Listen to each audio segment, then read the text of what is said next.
अगर आप बिहार के सड़कों पर चल रहे हैं, खास तौर पर शहर बाजार के एरिया में चल रहे हैं, तो आपको मुसीबत का सामना करना पड़ सकता है।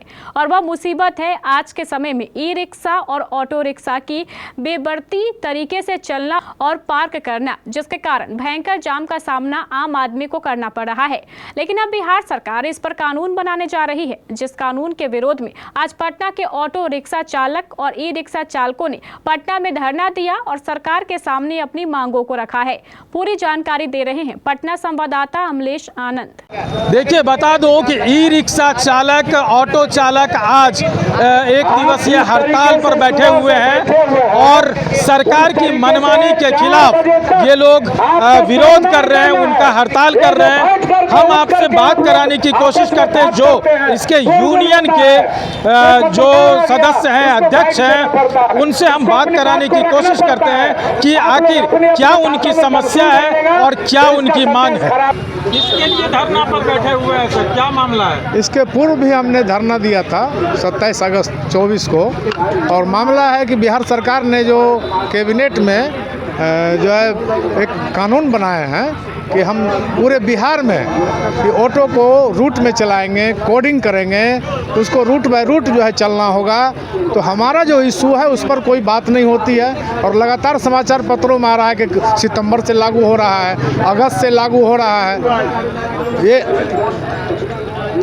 ये जो लागू करने की प्रक्रिया है, इसमें ऑटो यूनियन को भी आमंत्रित जो है सदस्य में रखा गया है, लेकिन इसको अंधेरे में रख करके एक तरफा जो है कानून लगाना चाहती है। हम लोग की जो इशू है कि कहीं ना कहीं जोन को हमको जो है टपना पड़ेगा, रूट को टपना पड़ेगा आवश्यक कार्यों में, जैसे गैस भरवाना है, कभी किसी इमरजेंसी में किसी मरीज को हॉस्पिटल ले जाना है, हमें गैरेज जाना होता है, एक जगह रिफिलिंग कहीं ख़राब हो गया, गैस नहीं मिल रहा है, दूसरे रूट में जाना पड़ेगा। तो ये तमाम जगह पर वायलेंस ऑफ परमिट होगा और उसमें 10,000 का फाइन होगा। इस पर कोई सरकार बात नहीं कर रही है। बिहार के अन्य राज्यों में या देश के अन्य राज्यों में, सर बिहार में, देश के अन्य राज्यों में क्या ये व्यवस्था लागू नहीं है? देश में है, लेकिन बिहार में ये पहली व्यवस्था हो रही है, तो उसका वो सर्वेक्षण करे ना। बिहार सरकार एक टीम जाए और यूनियन के भी कुछ टीम जाए, वहाँ जाकर सर्वे करे कि ये व्यवस्था वहाँ कैसे चल रहा है, वो अपना रिपोर्ट दे और हमारे इशू का सॉल्व करे, तब न कोई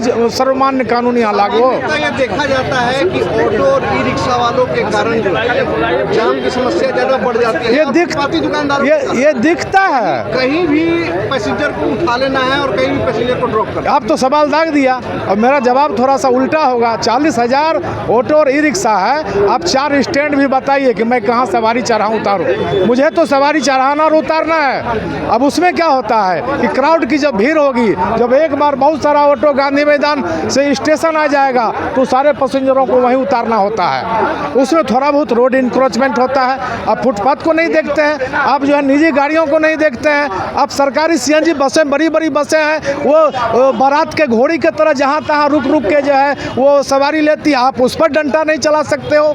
आपने बनाया 108 शेड, करोड़ों रुपया खर्च करके एक शेड बनाने में जो है ट्रांसपोर्ट विभाग ने जो है 10 लाख रुपया खर्च किया है, तो वो करोड़ों रुपया का जो गबन हुआ सरकार के माध्यम से, उसका परिवहन विभाग जवाब दे। नवीन जी, एक सवाल है कि सरकार कह रही है कि इससे क्या होगा कि हर क्षेत्र के जो ऑटो चालक रहेंगे, चाहे ई रिक्शा चालक रहेंगे, सबको समान तरीके से जो है एक रास्ते में चलने का अधिकार मिल जाएगा, व्यवस्था सही हो जाएगा, सब कुछ सिस्टम से हो जाएगा। क्या कहिएगा? सरकार बैठ के चाय पी के और AC रूम में जो कह रही है, तो हमारा जो दिन रात खून जलता है पब्लिक के साथ में, उस पर तो आप मीडिया लोग को तो ध्यान देना पड़ेगा। ठीक है, सरकार कह रही है हमारा तो 80% गाड़ी, आज से नहीं वर्षों से जब ऑटो पैदा हुआ है, जो गांधी मैदान चलता है वो गांधी मैदान ही जाता है, जो फुलवारी में चलता है फुलवारी ही जाता है, जिसको कंकड़बाग जाना रहता है वहीं जाता है।